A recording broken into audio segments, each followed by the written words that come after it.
Go out there, participate, organize.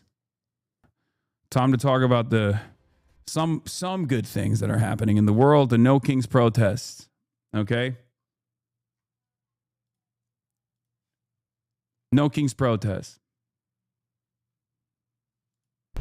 This is breaking news. The No Kings protest in Manhattan is already underway. This began around Fucking huge, brother. It's awesome. 11 o'clock this morning. We are looking down at Times Square, the convergence of 7th Avenue and Broadway. We can see large crowds that have been out here for some time now, already on the move, making their way down 7th Avenue. Currently, the crowd stretches from the north end of Times Square, 50th Street, both Broadway and 7th Avenue, beginning at 50th Street. Here from the middle of Times Square down 7th Avenue, the lead of the march is already down into the 30s near 34th Street. There is some spillover onto some of the side streets as well. Currently, the police are shutting down traffic to try to alleviate the issues in the area for those cross streets trying to get across 7th Avenue. In the meantime, if you are traveling around Manhattan, avoid the entire stretch of Midtown from about 50th Street down to 14th Street. Jim Smith, CBS News, New York. What do you want? Justice! What do you want? Justice! From coast to coast, millions of Americans took to autumnal streets today with signs, banners and colourful costumes. Towns and cities, big and small, hosting over 2,500 protest events. Their message, this is a republic ruled by a constitution, not a king. We got to point out to the country that people are paying attention, that 49.9% of the vote is not a mandate to rip apart the Constitution. I'm against the overreach of power. I believe in 3 branches of government. There's just been almost too many things to list.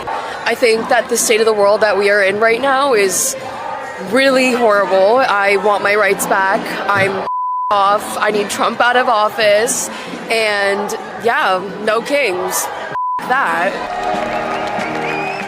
10 months after being sworn in for the second time, organisers accused Donald Trump of trying to warp the role of president into that of a monarch, bypassing Congress to rule by executive order, breaking norms and weaponizing the justice system against his perceived enemies and in favor of his supporters. Former Congressman George Santos, the latest of whom, to have his 7-year jail sentence for wire fraud and identity theft commuted overnight. Just this week at the White House, which he continues to redecorate in his own gilded style, with plans for a $250 million ballroom, Trump unveiled his Napoleon. Bro, even YouTubers who break phones for a living, living out there. Oh yeah, this guy, I think used to be kind of like a right wing, center right normie, and Trump bricked him, dude. I've been seeing him post more and more. I've been seeing him post more and more about his like anger and resentment towards this administration, and it has only expanded in the last I think he was like kind of a libertarian guy, and he is fucking pissed off at Trump. Even the Palestine stuff also bricked him. He runs a wheelchair company for his wife. The ADA stuff was a big deal. Yeah. This is why I always have confidence that people can change. This is important. You have to understand. Sometimes we say, oh, Republicans only realize that something is fucked up when it impacts them directly. But it doesn't matter. Okay? It doesn't fucking matter. This is what I am firmly committed to. This is what I believe. The theory of change revolves around this. The theory of change that I embody, the theory of change that I push for, revolves around this. One day, no matter how much of a naysayer someone could be, one day there will be an issue and they will realize that they will feel alone on a particular matter. They will feel like no one else cares about this thing that they care about because it impacts them directly. And we will be there because we've always been there. We've always been fighting for these things. And that's when those people's eyes will open up to the reality that maybe the negative polarization and the false framing and the false associations that they have with the left was built around the social learning that they went through, the environment that they grew up in, and that maybe they were wrong. There are many of you in this community who have also gone through that transformation as well. And I think it's really inappropriate to try to shut that off for others.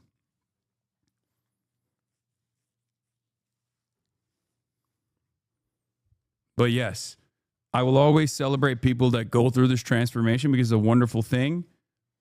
And Jerry rigs everything I have personally seen throughout this past year, especially, go through that transformation these past 2 years.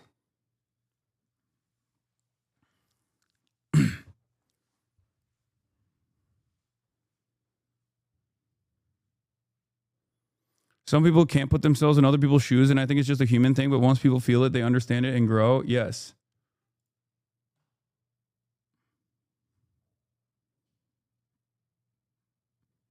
You're right, people can change, but I have a bit of a justice narrative, so I see these dickhead hogs seeing their own stupidity, yet I've been a lefty since university. I have a real hard time forgiving hateful rhetoric and victim blaming and ignorance. It doesn't matter. That's your own personal hang up, and you have to fucking remove that kind of attitude. They didn't change, the discourse did? No.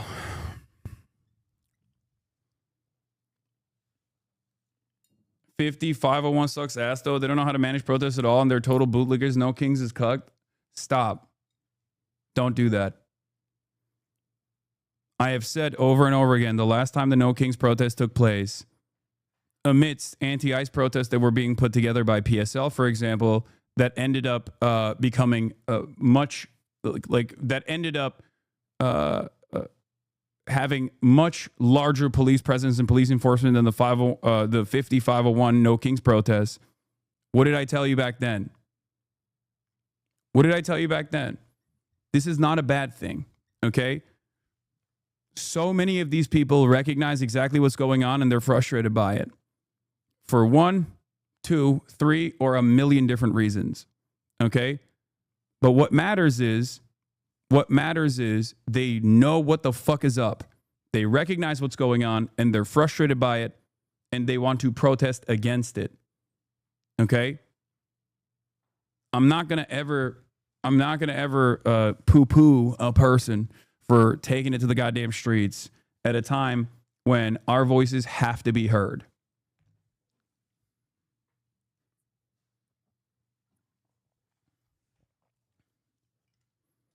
Especially because people had these exact same opinions and these exact same criticisms about Bernie Sanders and AOC's no oligarchy rallies as well. People had these exact same kinds of opinions and criticisms about the No Kings protests. But ultimately, it is up to us to be there. Especially considering that when you go and attend things like this, when you go and attend these sorts of protests, 2 things happen. Number 1, you feel emboldened. You get to see solidarity in action. And it's a beautiful feeling. Okay? It is the anti-black pill. It is the maximum touching grass that you can do. That's number 1. And number 2, you recognize that regardless of the intention of the protest organizers themselves, regardless of even Bernie Sanders and AOC's perspectives on certain issues, the people that are attending those protests actually are on your side. And sometimes, or in many instances, especially given the way that liberals are operating right now and the way that they're communicating their discontent right now, they are far more radical than the way that the No Kings protest organizing committee has presented themselves as. Okay?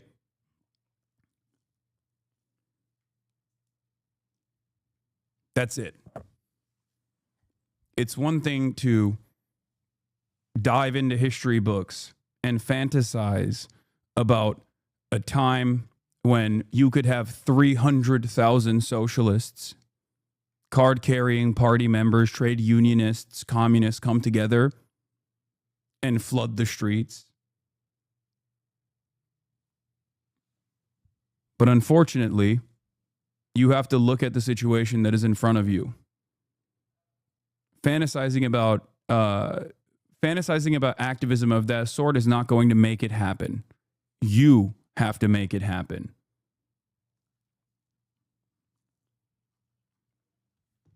That's it. All this kind of like, oh, the Bernie rallies don't do shit. All that does is just make you feel better about yourself. It's the leftist version of what we saw early on when some chirpers, some liberals were like, we're going to sit ourselves out of this one. We're tired. You know, we voted for Kamala. We did our job. And the left didn't. So we're not going to participate in these ICE protests. When people were saying that, that was actually, they were saying that because they wanted to feel moral about their inaction. What you're doing right now is the left version of that. Okay? When you sit there and you go, all these Barbaras and Deborahs, they're out there, but like, this is not going to do anything, right? When you say stuff like that, you're not saying that because there is like reasonable critique against the No Kings protest organizers or anything like that, which I understand. I myself have actually been pretty vocal about things that I think are totally inappropriate as far as like organizing goes, as far as like experiencing it. Expressing any sort of discontent goes, like RSVP lists and things of that nature are not best practices at all. Having said that, you'll never catch me saying this is fucking bullshit, this is useless, this is silly, this is stupid. Okay? It matters. It matters when you got millions of people on the streets, man. It fucking matters. Are you kidding me? Like, look at this. The nonprofit and independent media on the streets every day. Like, look at this shit. Including Block Club Chicago, Unraveled Press, and the Tribe, to say in particular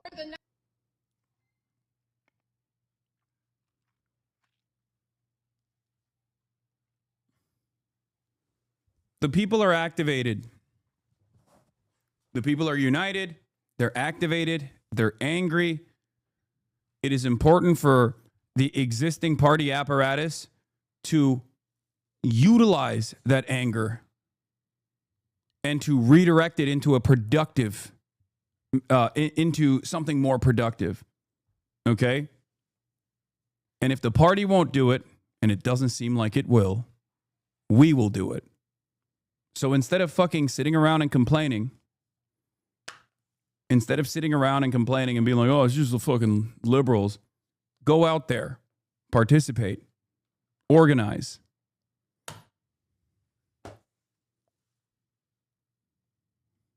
That's it.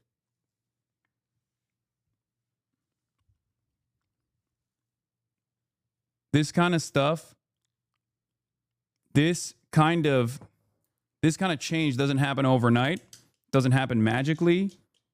It takes many, many years. It takes a tremendous amount of effort.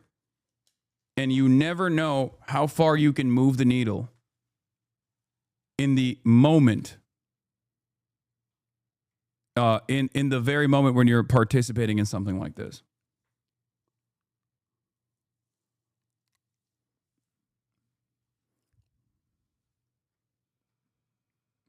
Okay?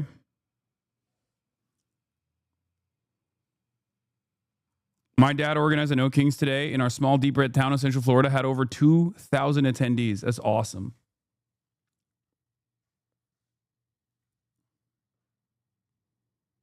I went to an East Coast No Kings rally today, and to me, it looked like a great demonstration of the Popular Front. You had wine moms, Palestine activists, homeless advocates, PSL, DSA, and even RevComs all pushing towards the same goals.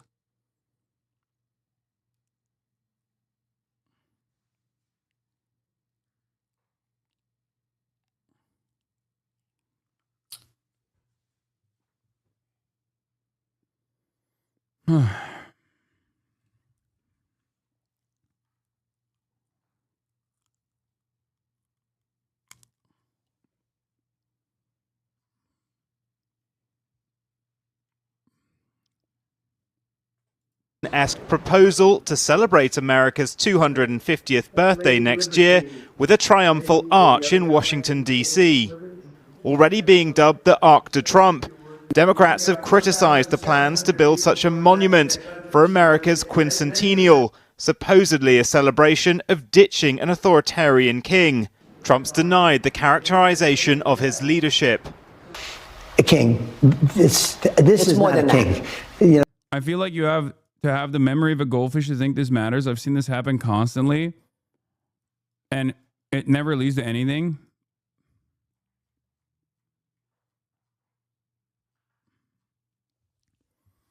I think saying that right now in 2025, when the entirety of the Western populations have actually dramatically swung in the opposite direction in the ways that they perceive Israel, is one of the dumbest times to say it. Because normally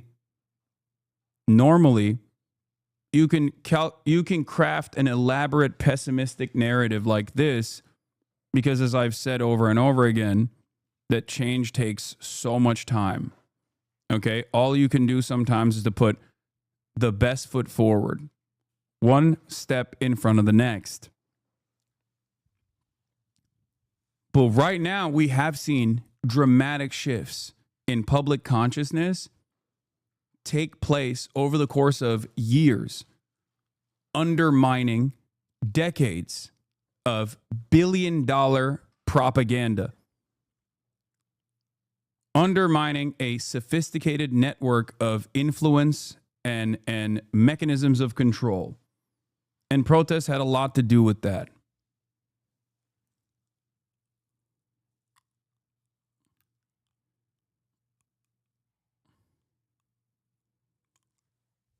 You never know how many people you are actually shifting. You never know how many people whose minds you are changing. And not only that, but it's also a wonderful feeling. I'm done with this pessimism. I hate it.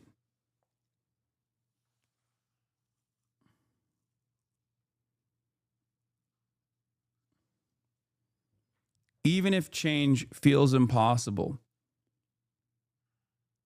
it is upon us to make sure that even if change seems impossible after doing all the right things, and I talked about this extensively with Black Lives Matter, Democrats didn't do shit.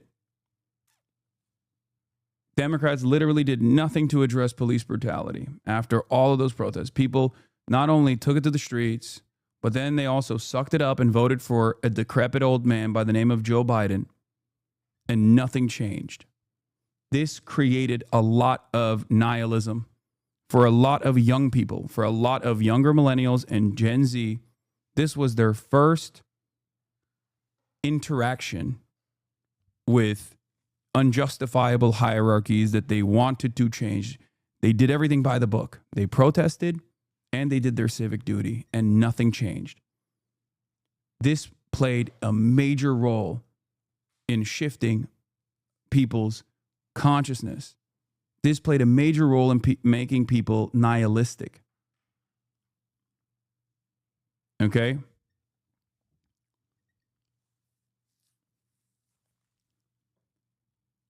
But that nihilism is unproductive.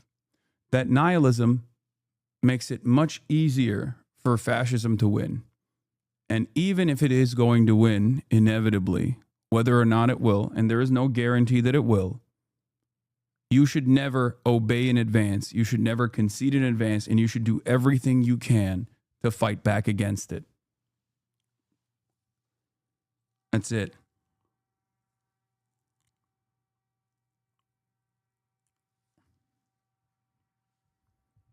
It's the best you can do. And I promise you, if you attend something like this, if you attend even the most libbed up protests like this, you will realize that there are people out there, normal people, that you never would have thought would agree with you, that share the same universal principles that you believe. Okay? As I always say, you cannot succumb to nihilism. You have to maintain revolutionary optimism. And the best possible way to do that is by showing up and experiencing solidarity in real time, in action. There is no better, more galvanizing feeling than doing that. They're saying they're referring to me as a king. I'm not a king. Right. Thousands poured into Times Square in Trump's home city of New York to disagree. Organizers say more than 5 million people turned up for their last protests in June, making it one of the biggest in US history. Even bigger crowds are expected today, prompting Republican governors in several states to place National Guard troops on standby. It's unclear how visible the military presence will be. Republican leadership has been trying to tarnish those turning out. You're going to bring together the Marxists, the socialists, the Antifa advocates, the anarchists, and the pro-Hamas wing of the far-left Democrat Party. That is the modern Democratic Party. That's where they've gone. Democratic leadership has struggled to recover from last year's bruising election loss. Their defeated candidate has been encouraging Americans to use their voices today. I encourage everyone to get out there in peaceful protest of what is happening in our country and express our voice around the country we believe in. So get out there and join the No Kings event near you. Leading Democrats like Senator Bernie Sanders are expected to address crowds over the coming hours. The question for the party is how can it use this movement to bolster its chances of taking back Congress at midterm elections next year to curtail Trump's regal tendencies. Millions of people are expected to take part today. Organizers are saying that they expect it to be in the millions. 2,600 different events that they expect to be held as the day goes on today. You can see here outside the federal building, they've already got the fencing up. This fencing was not up several months ago. They think that this is going to be a repeat or a follow-up to what went on in June around the country. Now, groups organizing today's event say that they are in response to what they call an abuse of power by President Trump, including the immigration crackdown and attempts to send in troops in cities like LA, Portland, and Chicago. Outside of Chicago this week, a number of arrests have been made at an ICE building. Fence around that building was coming down. Judge ruled the fence had to be removed because it was a safety hazard there. Republicans are branding today's event as Hate America rallies and say the rallies contribute to the ongoing government shutdown. That shutdown now in day 18 today. Yeah. Famously, Republicans love America. The only thing Republicans love about America are the billionaire, millionaire, capitalist oligarchs. Okay? Their legislation is entirely directed at improving those guys' lives and in many instances just their bottom lines. Okay? The idea that like Republicans love America while they fucking wipe their ass with the Constitution in an effort to advance this unholy cause of marginally improving shareholder value every single fucking quarter for an increasingly shrinking number of Americans and writing off the 99% and basically throwing them to the wolves that they have fed themselves like ICE, like, you know, federal law enforcement, is a funny take, I would say. If anything, these people are the ones who are trying to protect America. What America was supposed to be in theory, the land of freedom, the land of prosperity, you know? They are trying to, they still have a firm commitment and they're trying to abide by those principles. Organizers say these rallies are being organized by regular people and volunteers, but a number of groups, including the ACLU, are helping to plan them. They say that they are expecting the crowds to be quite large today. Now, here in LA, there are worries about counter-protesters getting involved in the events today. Back in June, they were peaceful through the day, the No King's Day rallies that went on, and then they devolved into violence later on in the night. There is that concern. Police telling us no known credible threats. We're seeing some chatter online, but that they will be keeping an eye on today. Gio? And we'll be watching these protests throughout the day on our streaming channel, ABC News Live. Alex Stone, thank you so much. Of people expected to pack the streets across the country tomorrow for the latest No Kings protest. About 2,500 events are planned across all 50 states, with dozens scheduled right here in L.A. The protest comes amid what organizers call the Trump administration's push toward a dictatorship and the immigration crackdown in Democratic-led cities. Saturday's rallies expected to have a historic turnout. John Fenolio is live from downtown L.A. with more. John. Micah, yeah, I have the video for the DHS. Don't worry, I have it ready. It's one of the most insane things I've ever fucking seen. We'll talk about that too.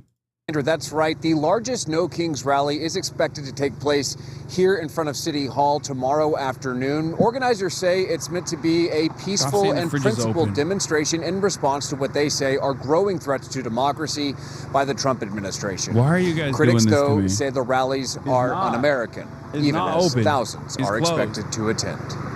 Nationwide. There were over 2,700 events happening across the country as part of No Kings. And in Los Angeles, thousands of people are expected to fill the streets Saturday for the second wave of No Kings rallies. To protect our democracy from this administration, from Donald Trump, a wannabe king. Hunter Dunn is an organizer with 5051 SoCal, a grassroots movement behind the No Kings coalition. 5051 stands for 50 states, 50 protests, one movement. It started right when the second Trump administration started to defend our democracy against executive overreach. Back in June, thousands rallied after the Trump administration first launched aggressive ICE raids and deployed the National Guard. While mostly peaceful, a few rallies turned chaotic, leading to week-long protests. Mayor Bass eventually issued a curfew for a 1 square mile area of downtown LA. We absolutely support and have to have peaceful protest, period. That is a part of our American way. And no one should engage in any type of vandalism, but the overwhelming majority of the protests have been peaceful. If you participate, do so peacefully, do so thoughtfully, because there's one person that hopes you don't, that hopes there is disruption, there's some violence, and he will exploit that, and he will take advantage of that. Organizers. Loki, he's not wrong though. I mean, it's true. Obviously, the way that these things stay peaceful are entirely dependent on the police. And Gavin Newsom nor Karen Bass will ever admit to that, because the local law enforcement at these protests are working at the behest of the government, the state government here and the city government here.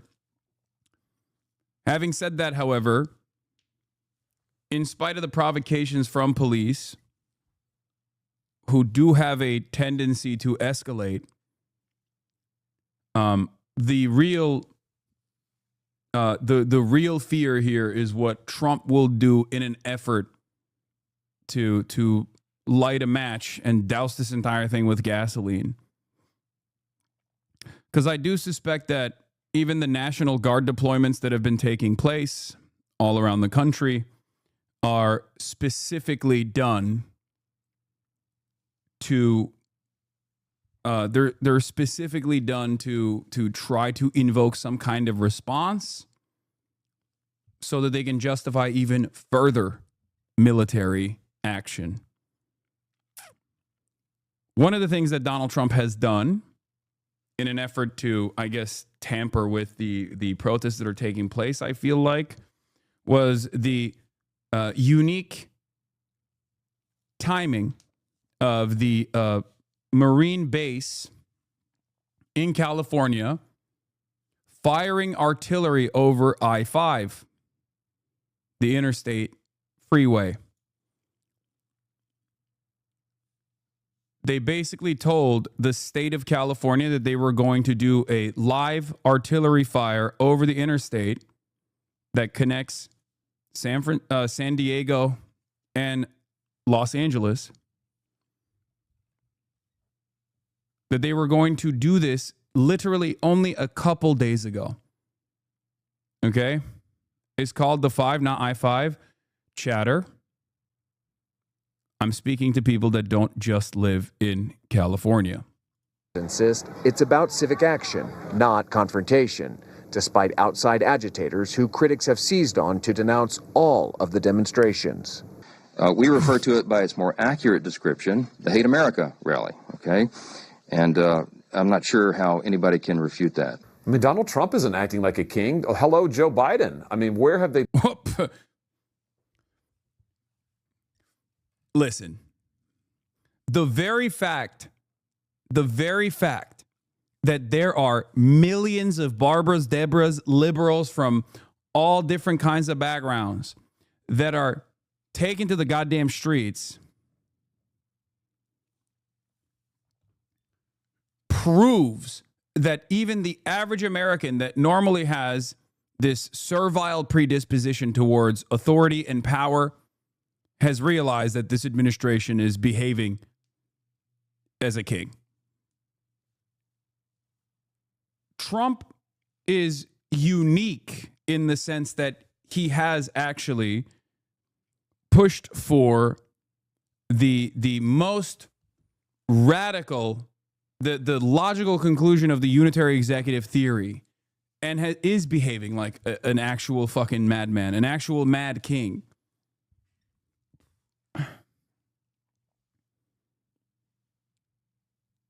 In some ways, it's not all that different from previous administrations because it's a logical continuation of actions taken by previous executive offices. Having said that, given that it's arrived at its logical conclusion, it is unique in the sense that Donald Trump does behave exactly like a fucking king, so much so that the average American sees it. Been for the last 4 years. These people are total hypocrites, and they're not interested in democracy. First off, we're pro-democracy, and we're incredibly peaceful. I'm not a member of an organization called Antifa, because that organization doesn't exist. But I'm a proud anti-fascist. In Los Angeles, I know that we want to stand with Memphis, with Portland, with D.C., with Chicago, with other cities, the way that they stood with us on June 14th. We need to stand with those cities, and No Kings is one way to do that. All right, and that rally here in front of City Hall, downtown Los Angeles, starting at 2 p.m. tomorrow. Find more information on our website, ktla.com. In downtown LA. Would a king build a ballroom? The answer is yes. For more, let's go ahead. As a matter of fact, a king would do that. Would a king make it so that the court jesters are only kind to the king? No jesters are allowed if they ever hurt the king's feelings? Huh? Would a king decide that it is no longer allowed to say the king is bad? No king would do such a thing. He behaves as a petty tyrant in exactly the ways that you would expect like petty tyrants in throughout history would behave. Bring in Robert Weissman, it's cartoonish. President of Public Citizen. That's a nonprofit community advocacy organization that's taking part in the protest. Robert, thank you so much for being here on ABC News Live. The No Kings website declares that the June protests accomplished what many claimed was impossible. That's a quote, mobilizing millions of people to peacefully, quote, declare with one voice that America has no kings. So why are you organizing again? Why now? Well, I think we're going to be bigger this time, even than the 5 million last time. We anticipate the biggest protest in American history with people, as you saw on that map, in every state, in every congressional district, urban, suburban, rural, coming out to oppose Donald Trump's authoritarianism. People are worried about the illegal firings that are endangering our health and safety. People are worried about arbitrary efforts to cut off people's health care. People are upset about the illegal deployment of troops. People do not want to see masked agents abducting people from our streets, and on and on. And they're coming together peacefully, joyfully, but forcefully to say we are not an authoritarian country. We protect and defend our democracy by exercising our democratic rights, and we're going to do that today in historic numbers. Robert, you know this. Republicans have been denouncing the protests. House Speaker Mike Johnson called them, quote, a hate rally, a hate America rally. What is your response to that? These are Love America rallies, and Speaker Johnson may disagree with what we're saying, but he should be ashamed of what he said. He's trying to denounce the idea of protest. Protest makes us free. Protest makes America stronger. These protests for sure do, because of limiting the authoritarian overreach.